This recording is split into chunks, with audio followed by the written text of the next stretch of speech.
Well, good morning, everybody in this room and out there in Zoom land. We're very pleased to be here this morning, and we're going to get right to the presentation. We're very happy to have with us the Adjutant General for the state of Alabama, Major General Sheryl Gordon. I used to work for her a couple of years ago. Feel like I still work for her today. Good friend, and I'm going to turn it over to her, and she's got some of her staff with her today, and she'll be introducing them. So without further ado, General Gordon, it's great to see you this morning. Thank you very much. Thank you, Colonel Keith. I appreciate the opportunity to come here and speak to you in person and through Zoom to tell you about what we in the Alabama National Guard have been doing lately. We've been rather busy in everything. I have a great staff I have with us today.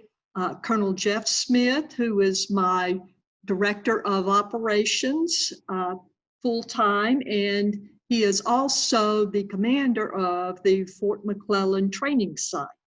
With him is the director of the training site, the executive officer. There is Lieutenant Colonel Robert Griggs. And a new addition to my staff in the position as the senior enlisted leader of the Alabama National Guard is Command Chief Master Sergeant David Bullard, who came on October 1st as our senior enlisted leader. So we're excited to have him here today. And as always, I have my trusty executive officer who keeps me on task, Major Tim Bean is with us. If you'll go to the next slide, you see our agenda for today. We want to tell you a little bit about who we have in charge of the National Guard at the headquarters, our history, what makes us different from the reserve component, the types of units we have, some of the domestic support operations that we have been doing in 2020, the cybersecurity, economic success that we experience, and specifically some information about the economic impact that we have on the Calhoun area. Career opportunities, because I am always out recruiting for the National Guard, and what we bring as value-added attributes to employers, different partnerships that we have, and of course, the big thing from the Air Guard side is our F-35, and then if you have any questions, I'll take time to answer those. So if we could have the next slide. You'll see a picture of our senior leadership. My two-star Deputy Adjutant General is currently Major General Sylvester Cannon. Now in November, which is in a few weeks, he will be taking command of the 167th Theater Support Command here at Fort McClellan. He will be replacing Major General Don Tatum, who will be retiring after a very storied and long career. I have a director of staff, joint staff, and he is an Air Guard person, Brigadier General Jeffrey Newton. And then one of my assistant adjutant generals is Brigadier General Mike Mitchell. Another is Brigadier General Roger Presley. And we have, with the retirement of General Tatum, that allows a domino effect to occur. And my newest assistant adjutant general is Colonel Promotable Terry Grisham. Don't have his picture up there right now. Then on the air side, assistant adjutant general for the air is Brigadier General Will Sparrow, also known as Swapper. All those Air Force people have nicknames, and I've learned don't ask how they got them. You don't want to know sometimes. But he does say it has nothing to do with his wife and any activities. The current state Command Chief Warrant Officer is James Jolly, CW5 James Jolly. Most of us know him as Tracy Jolly. And then you see Command Senior Enlisted Leader Chief Bullard. So that is our leadership at the state headquarters. And if you'll go to our next slide, one of the things that the National Guard prides itself on is the fact that we are the oldest military organization in the United States. We go back to the first muster in 1636. We trace our roots back to December 13th, 1636. And then the Alabama National Guard was organized, and we have been around as an active organization in 1807 as a militia for the territory. So we have often been the first and always been there, the last line of defense for America's interest. And our citizen soldiers is what we pride ourselves in. We are members of the community that we serve. The Minuteman is our symbol because that's where we have our roots, Lexington and Concord, when the soldiers or the communities left their plows and went and took up arms to defend their towns and cities. So the Minuteman. And we are always ready and always there, as we have demonstrated, particularly in 2020, whenever we are called. On our next slide, you'll see how this year we have been able to respond due to the fact that we have a dual mission. You don't hear much about what the active Army is doing or what the reserves are doing in the COVID-19 response. That is because it has been a state-by-state response. We are the only U.S. military organization that has a dual mission. Our federal warfighting mission, which is our priority, and it enables us to perform our state mission, which is whatever the governor, who is my commander, our commander-in-chief, asks us to do. So this makes us very different from the active component, the reserves, and everybody else. I've already mentioned the governor. Governor Ivey is our commander-in-chief. I, as the Adjutant General, am appointed to this position as the Adjutant General by the governor, and I serve as a member of her cabinet. In all our federal missions, we have deployed in support of the national defense, sometimes nearly at the same regularity, and oftentimes we field more often than our active duty components. And as of 2018, as it says, we've made up 45% of the U.S. presence in the war on terror. So we have been quite active. On our next slide, it goes into some of the domestic response operations that we have been engaged with this year. The COVID response. Oh, I skipped one. Sorry about that. Our major commands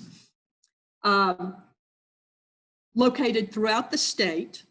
Air Guard on the far side, Army here. We refer to these as major commands because they have subordinate units underneath them. One of the things about the state of Alabama is that some states are referred to as BCT states, brigade combat teams. So they're heavy in maneuver. They're heavy in the combat arms, armor, and infantry. We do have infantry, 2 infantry battalions in the state of Alabama, but we refer to ourselves as a sustainment state. We have the 167th Theater Sustainment Command, which is the only 2-star sustainment command in the National Guard. There are those in the active component and 1 in the reserve, but we are the only one in the National Guard, and that's a 2-star command. We have the 135th Theater Expeditionary Sustainment Command. There are 2 of those in the National Guard. One is here in Alabama, one is in Mississippi. That's a 1-star headquarters. And then the Special Forces Unit, there are 2 of those groups in the National Guard. The other is located in Utah. The 31st Seaburn Brigade, the Chemical, Biological, Radiological, and Nuclear Brigade, that is the only one in the National Guard. A troop command, the 2 troop commands, that is a force structure that is common to all National Guards because a lot of them don't have the command structures that we do. One of our newest organizations that we stood up in August, the MP Brigade in Decatur, Alabama. So we have had MP battalions for quite a while, but now we have a brigade headquarters. And then the 226 Maneuver Enhancement Brigade that is located in Mobile, Alabama, which encompasses engineers, chemical, and MP type missions. Then on the Air Force side, the 187th Fighter Wing, which everybody's heard a lot about, it's located in Montgomery at Danley. They are getting the F-35s. I'll talk about the F-35s a little bit later. The 117th Air Refueling Wing, they have KC-135s, and they are on an alert mission so that if anybody needs, an aircraft is in trouble and needs to be refueled in flight, we get the call. And we also do regular missions, refueling missions. And then the 226 Combat Communications Group, located down in Dothan. The neat thing about them, they are the communications organization assigned to the Air Force Special Operations down in the Eglin area. And so they have a really unique mission there. We're proud of what they do. Now on the next slide, where we talk about domestic operations, we have been busy providing troops everywhere this year. It tells you over 7,000 SAD man days. Those are state active duty to support them for the COVID-19. We sent some troops to Washington for the civil disturbances there. And of course, we responded to Hurricane Sally. Fortunately, the Wisconsin disturbance was short-lived. Our troops came home very quickly. The Sally response, we did not have to stay very long, but we have had a continuing presence during the COVID-19. We initially started working with the Alabama Department of Public Health and providing them logistics and medical operations support. We have people who are still located and embedded with the Alabama Department of Public Health, led by Brigadier General Jerry Martin, who is coordinating all of that. We're providing the logistical support to them, and we have provided medical operations individuals. In doing that, we have distributed the PPE, personal protective equipment, throughout the state. We are moving the mask cleaning connexes, as we call them, to various locations. Anytime they need something, we're usually the first. I think we're number one on their speed dial in terms of, hey, the Guard can do that. And you know what? We can, and we usually do. So we're very proud of the fact that we are able to provide this support, because the Alabama Department of Public Health did not have well, they had two people, so they did not have a robust emergency management organization, and we have been helping them, and we're also working with them now on how we plan to do, or how they plan, assisting them in their plan for the distribution of the vaccine, the storage and distribution of the vaccine, whenever that comes. We do a lot of civic action projects in terms of going and talking, supporting with static displays. Our aircraft get a lot of calls to, hey, we're having this activity. Can you bring a helicopter in and let everybody look at it? We're having a recruiting event. We work with the ROTC programs at the various colleges to support some of their training. And then we also do counter-drug. We have full-time soldiers that are embedded with different state agencies, state and local agencies. And this weekend, They are working with DEA on the taking back the prescription drugs, the unused prescription drugs. So that's a big thing where you can take your used expired drugs and instead of flushing them down the toilet, putting them into the water system, you can take them and they will dispose of them properly.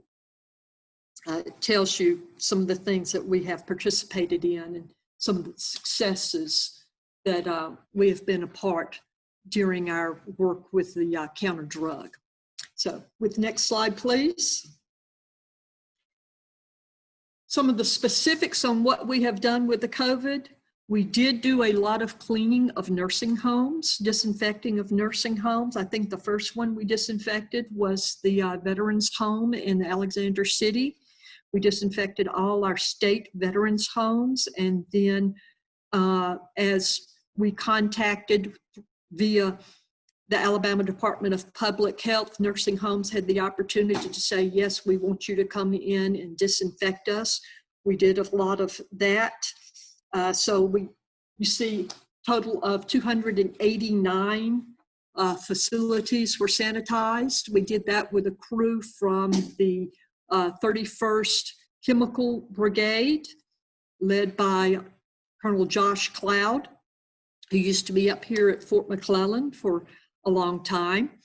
And you see some of the ADPH, the logistics missions we do. We have some people working full-time at their warehouse that help assemble test kits, distribute test kits, transport test kits, along with several other state agencies that participated in that. And then the civil disturbance support mission that we did to Wisconsin. Now, while we have been on state active duty, when all of this happened, the state of Alabama is being reimbursed by FEMA because it was a nationally declared emergency. And the president decided there would be 100% FEMA reimbursement through October. So we are 100% reimbursed for everything that we are doing. And then, of course, there is the CARES Act money that is a separate pot that the state controls and can do things with. Now, we are still on duty, and we will probably still be on duty after December, which is when the president extended that emergency. But we are only at 75% reimbursement by the federal government. However, the state does have funds for state active duty that's budgeted every year. And one of the first questions I asked was, will CARES money be allowed to supplement the state active duty funds? Will it be authorized legally for us to do that? And it can be. So in essence, our response is federally funded. We anticipate going past December 31st because of the distribution of the vaccine, and we are all working, all the National Guard, state National Guards are working to make sure that we get funding from FEMA and the federal government to continue that mission, because each of the states, is bearing a large financial burden due to the COVID-19 response. If you'll go to the next slide, another big thing with the election coming up is cybersecurity. Our cyber section, we have a cyber protection team that is located in Huntsville, Alabama, and then we have cybersecurity people throughout the state. We have a very robust, as we call it, G6, which is they're not specifically designated only cyber, but they handle all our network issues for the state. They are involved. They have a close working relationship with the Secretary of State's office and the Office of Information Technology, so that we are checking with them on a regular basis. Hey, how's the election protection going? What's going on? Because in the news this morning, they were talking about the Russians and the Chinese and how they were attacking our security systems for the election. And that has been a big concern, but we are actively engaged with other state organizations to provide assistance to make sure that our election goes off as smoothly as we hope it will. And then the air also has a cyber team. The air has a lot of communications. They have neat gee whiz stuff. And one of the things about having a full-time air person on the staff is our director of joint staff, General Newton. He is the one in charge of all our domestic operations stuff. And I also task him with cyber, because cyber's not my thing. I understand that. And so if it's not my thing, I need to find somebody that it is. And he's my guy and it fits in quite well because he also in that position handles the domestic operations responses. So he handles that, and the Air Force has lots of, because of the Combat Communications Squadron, a lot of assets and a lot of technical expertise that they provide to us on that. So on the next slide, more specific to Calhoun County, it kind of tells you what we have up here. So I'll give you a minute to look through that. And you probably did not realize we had quite that big a footprint here in Calhoun County. A lot of units, some of them are deployed. Of course, the training center, you're familiar with that, but all those other units you probably don't pay a whole lot of attention to. And of course, Pelham Range. So over 350 full-time employees. Not all of those are at Fort McClellan because each of those units have at least 3 full-time employees located there. The TSC, the first one up there, has a lot of full-time employees. And then on drill weekends, over 1,000 people are assigned to units in this area. That means you're feeding 1,000 people lunch twice a day that the Army's buying. And then they're buying their supper at night and their breakfast in the morning. And we are also being billeted. We're staying in your hotels. So we do realize that we are a rather large economic impact to the community. If you'll go to the next slide, more specifically on the Fort McClellan Training Center, you see that we have over 200 permanent employees there. And this is where we try to get as many of our soldiers, and we would like airmen. Of course, they go, well, you don't have a Hilton Garden Inn for me to stay in out there, and I don't get points on my credit card and so forth. And we harass the Air Force about, the Army goes, hey, we got a tent, we're happy. The Air Force goes, where's the golf course? And he's had to listen to that for a long time, so he's used to it. In fact, they're the ones who say that. So, but we have had many units go through Fort McClellan training. And as you may have heard, we currently have about 250 MPs located at Fort McClellan doing training right now. Alabama was asked to provide MPs as a rapid response force in the event that civil unrest were occurring in another state east of the Mississippi, where the state, after they had activated all their personnel, was unable to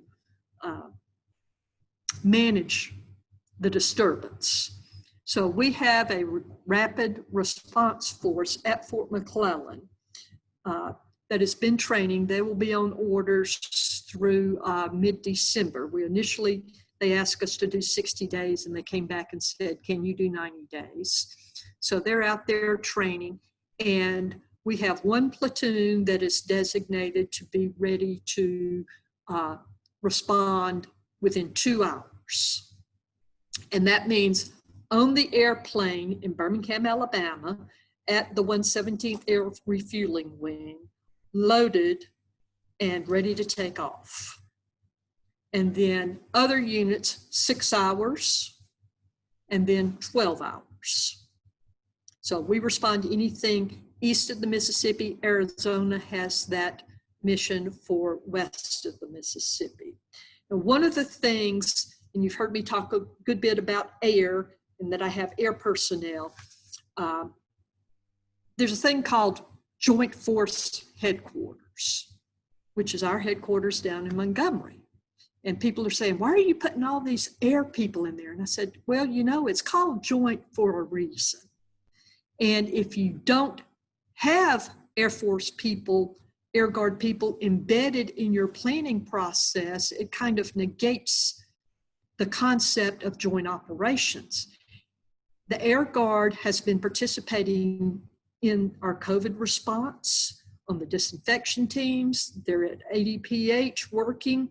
And then when this mission came up, part of the reason we were asked to do it was because we have lots of MPs in the state of Alabama. We have 2 entire battalions, but we have air assets.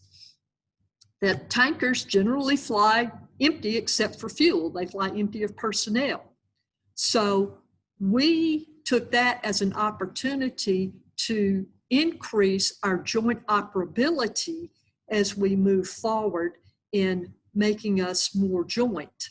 The other thing on the joint operability of it is that the Air Guard gets to exercise everything. They're load masters, loading things up, everything palletized, forklift operators, you know, they put the stuff on, the plane was loaded.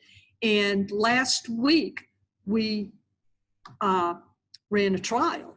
We had an alert to see, could we do this? Could we get those people who were designated the 2-hour responders to Birmingham on the airplane? And we did it with 16 minutes to spare. So we were very excited. And it also gave us an opportunity to see areas where we needed to improve.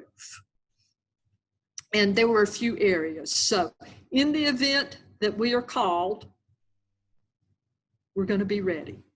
And that's one thing, you know, that the Guard is always ready. Other exciting things about Fort McClellan. We've been doing a lot of renovations there. You see the $2.6 million administrative building, range modernization. That's a great thing because, you know, it's kind of like if you build it, they will come, but you got to build it right and they will come. And Colonel Smith and Lieutenant Colonel Griggs have been working diligently to make sure that the range improvements are what we need for the Army of the future. Not just fix it for right now, but we're looking long-term, what is needed, how do we get there? So notice it says over the next 20 years. So we've got the plan.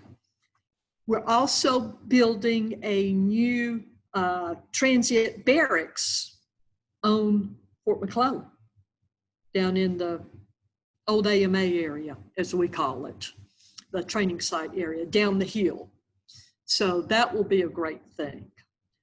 Make it nicer and more units can come at the same time because you're limited by your number of chow halls. And particularly with COVID, we've had to spread people out. So it has decreased our capacity, but not that it's going to be built before. Hopefully it will be built after COVID is over.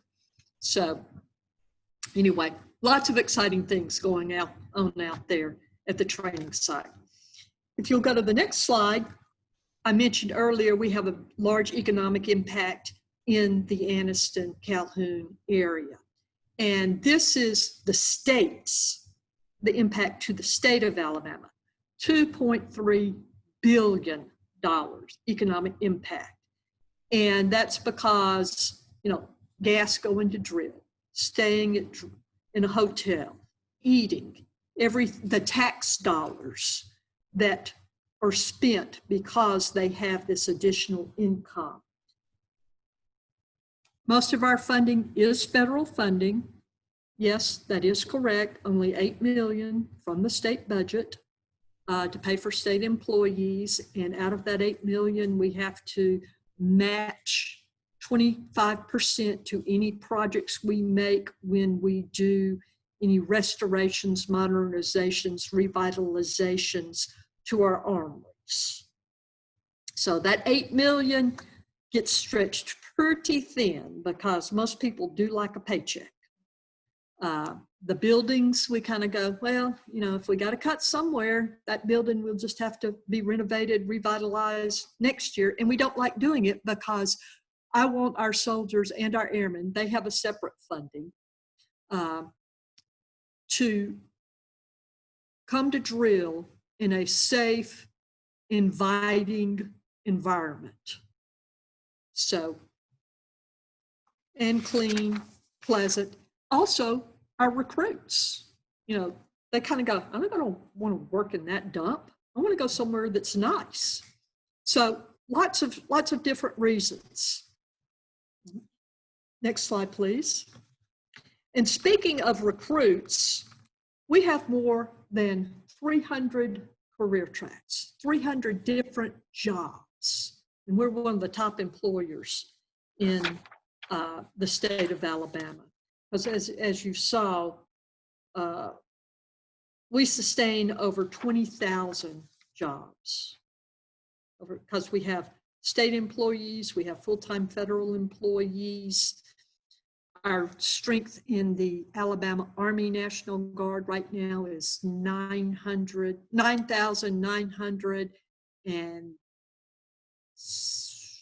63.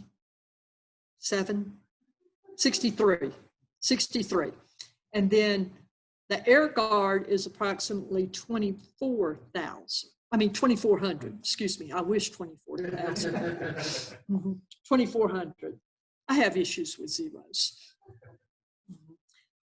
So our recruits can come into these organizations, 300 different career tracks.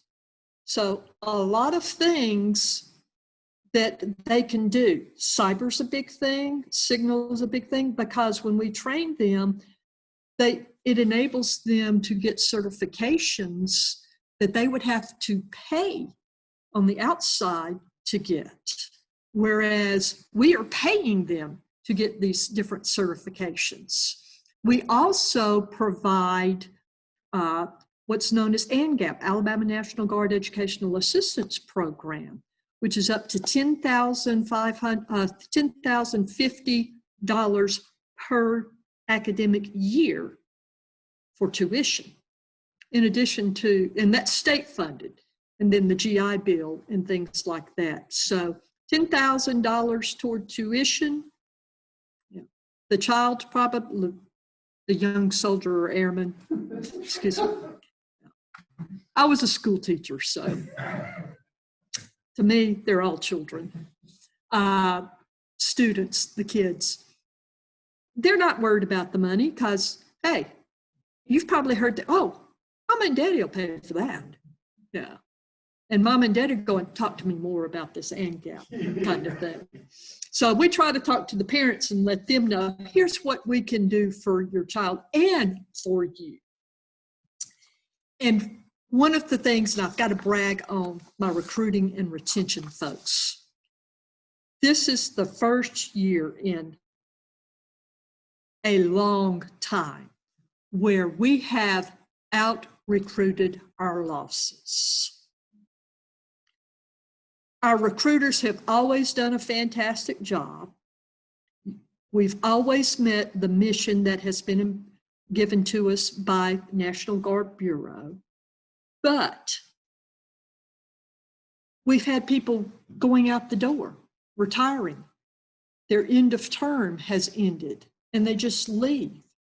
And one day I was sitting there looking at reports that they give me. They give me a little sheet like this.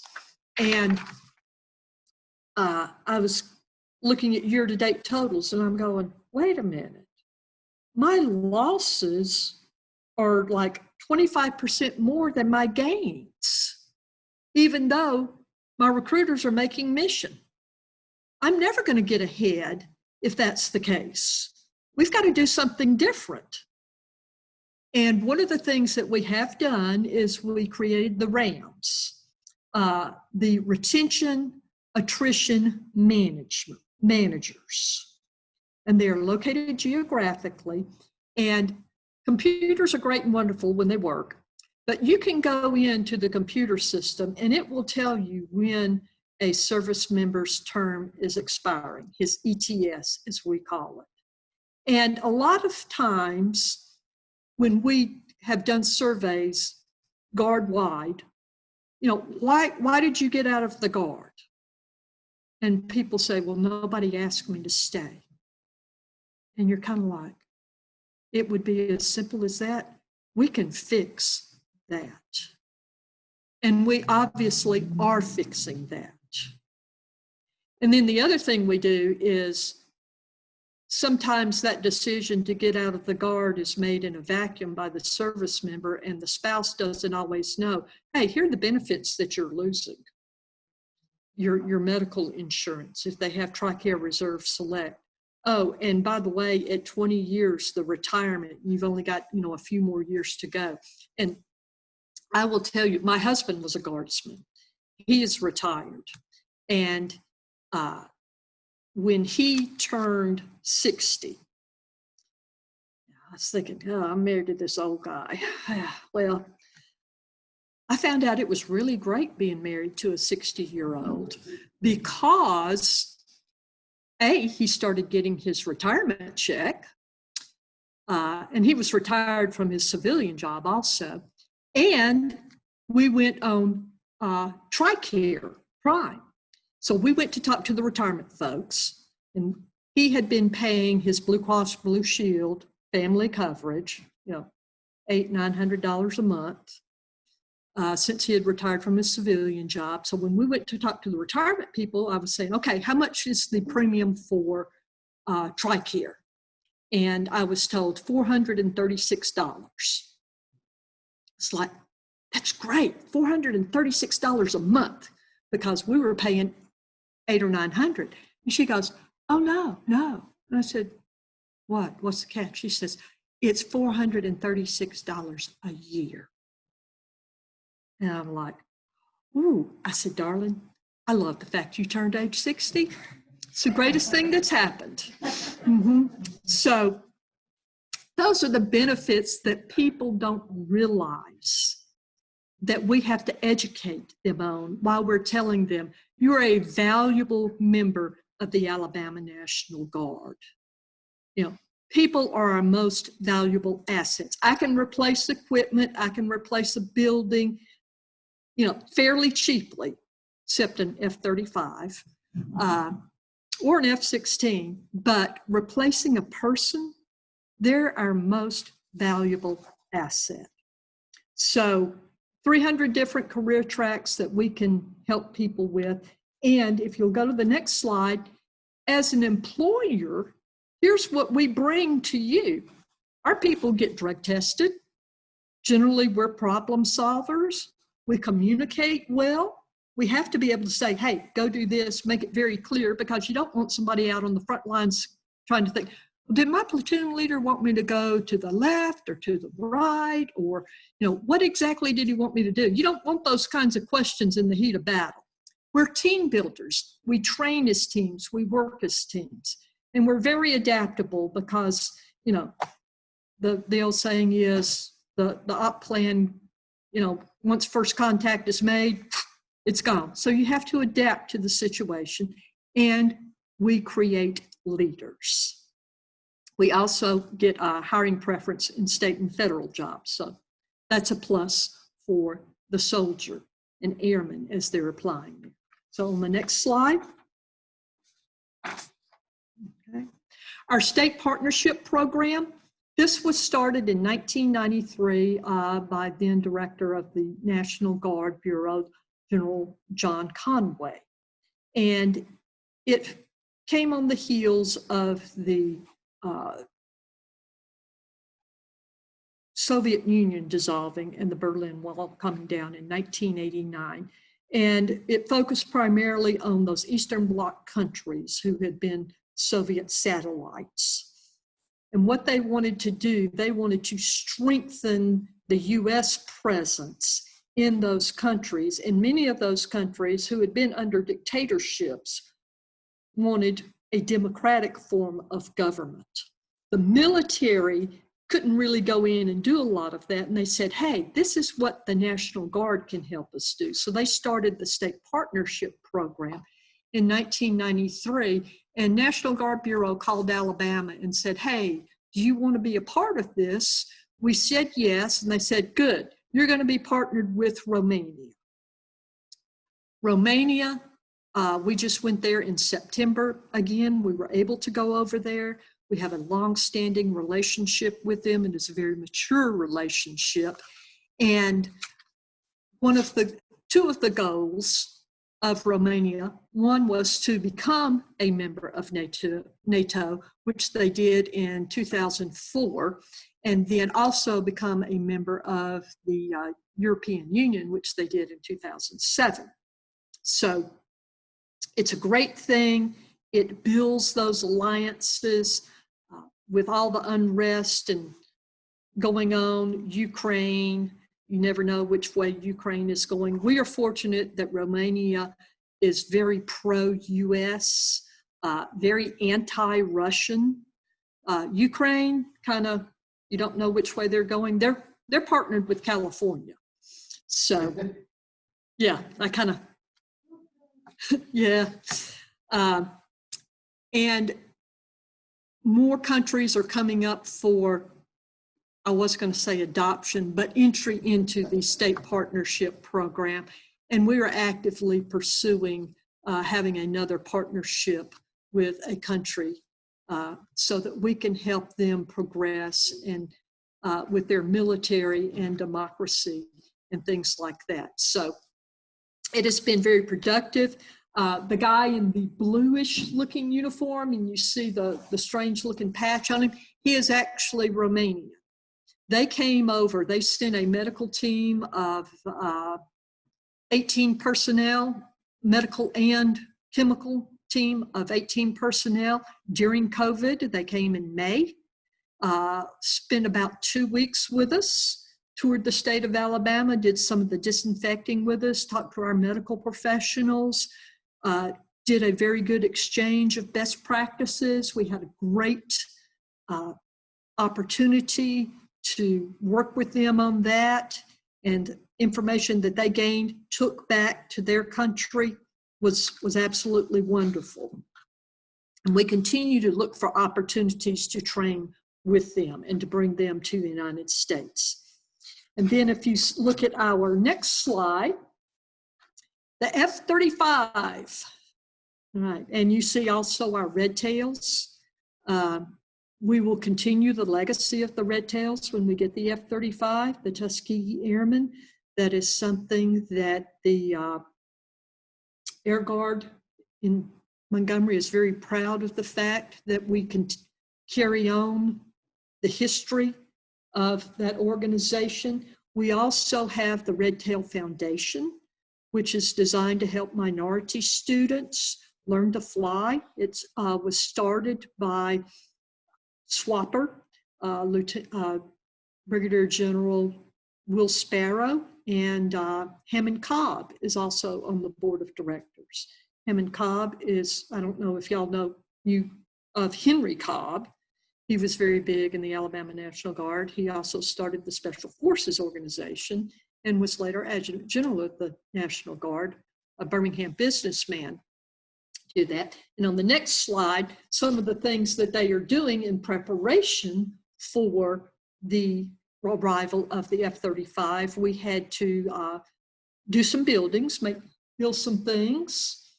You see there's a lot of green on there, which means this is on track for that. And of course, some are delayed. federal funding, what can we say? You know, we're at the mercy of other people's money, as I refer to that as OPM. I love OPM when it comes, always. Now, one of the things that we are doing, and Chuck and I talked about this a little bit earlier, the city of Montgomery built a new entry control point, in civilian terms, a new gate for Dingley, so that it's not directly off Highway 80. There's, you know, a few accidents and things. So that is going well. We anticipate no issues because with continued funding, we're going to get back on track with some of the buildings there. And if you, next slide is kind of busy. It kind of tells you where we are for each particular phase of it. The ones, the reds and the yellows, of course, mean what you think they mean. A little bit of danger there. Green is go. Everything's working well. So we don't really anticipate any showstoppers there. And then if you look at the next slide, there's a timeline that tells you what we're going. And we are progressing nicely along there. Looking for the aircraft to be delivered in December of 23. So we have heard that we might get it earlier, but we're going to be ready. You know, but as we say, hope is not a plan. We hope that it will get there. We're going to be ready for it if it gets there earlier, but we know how things can get delayed on everything. So next one. That concludes all my prepared comments. If you have any questions, I will be glad to take them. And I have probably gone longer than what I was told. So, yes, sir. Good morning. My question, I'm James Bennett with the Anniston Star, by the way. It's nice to meet you. Thank you. Are you on standby for any possible election unrest? Is there anything you might be able to tell us in that regard? We are not, for the state of Alabama? Yes, ma'am. We are not, the state of Alabama has not asked us to be on standby. However, we are always on standby for anything. And given that we have MPs at Fort McClellan training, we have other MPs within the state. All they have to do is call and we can respond. Now, we have no intelligence that indicates that there will be unrest, but we are prepared in the event that the governor does call us up. Mm-hmm. Anybody else? Hey, this is Lindsay Fry. I work with JSU in the Small Business Development Center. I'm the PTAC, so I actually help our local small businesses who are wanting to do business with the government, to sell to the government. Mm-hmm. And I'd actually posted in the chat about the upcoming construction projects. And I saw on one of your slides, I think one of my questions was answered, but is this going to be a new IDIQ? Is that what I was seeing? Okay, now you're talking work. Now, yes, I think that is correct, that it is a new IDIQ. Now, has it already been solicited, or is that something that's upcoming? I couldn't read anything on the slide. It was kind of small. Uh-huh. The training site director is telling me we have not solicited bids for that yet. Awesome. Okay. I would really like to be involved with that. I know I helped the Anniston Army Depot just did an IDIQ, and they had just sent out the source of salt notice. And I had about 5 different clients who responded to it. So I would love to be a part of that and get update. I know it's on Beta Sam, but I would love to maybe, start a dialogue with you about just to be kept up to date, because we have some very capable companies in this area who would want to be a part of that. Mm-hmm. And most of the construction companies within the area already have relationships with our CFMO, Chief maintenance and facilities officer. Mhm. So we do put out statewide bids, opportunities for statewide bids. So if they do not, feel free to contact our office and we can tell them how to do that. We can also probably give you information on when we're going to start soliciting the bid. Yes, that would be great. Okay, thank you. All right. The information is noted in the legals in the local newspapers. So y'all typically run a lot. There's running right now. Oh, okay. Projects that y'all- I didn't hear that. Okay. So it is available through that Alabama Press organization. Okay. Can you repeat that for us? Any of the work that's done out at the National Guard facility, those legals are required to run in a paper of record in the county that work's being done. So it's running in the Anniston Star. In fact, I know that they ran last week. I don't know if they ran the required 3 times yet. Okay. That's a place, and it's also on the Alabama Press website. It's a statewide legal service that we offer to all of our participating users. Awesome. And they give you a heads up on, because they have been running, so you can tell when those bid dates and all those solicitations. Mhm. Awesome. Thank you. Mhm. Okay. And anybody else? Thank you very much for the clarification. What I do for a Mhm. living.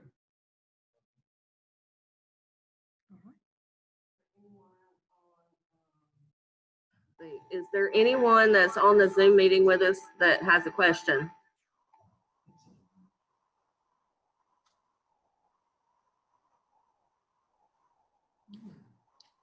Well, thank y'all very much for the opportunity. I have a question, but Okay. I know you're a very busy young officer, and we appreciate you taking time to come to this little county, and you got 67 counties in the states you go to, and come here to present the state of the National Guard. It's really an honor for us. Well, I have 300 full-time employees in this little county and 1,000 drilling soldiers in this little county, which is probably about 10% of my force. So y'all are not just a little county from the National Guard perspective. And I appreciate the opportunity to come and speak with y'all to tell you more about the Alabama National Guard. So, And we're very happy for you to take as much time as you need. That was just a shoot from the hip time frame, okay? okay. Well, thank you. We did well. All right.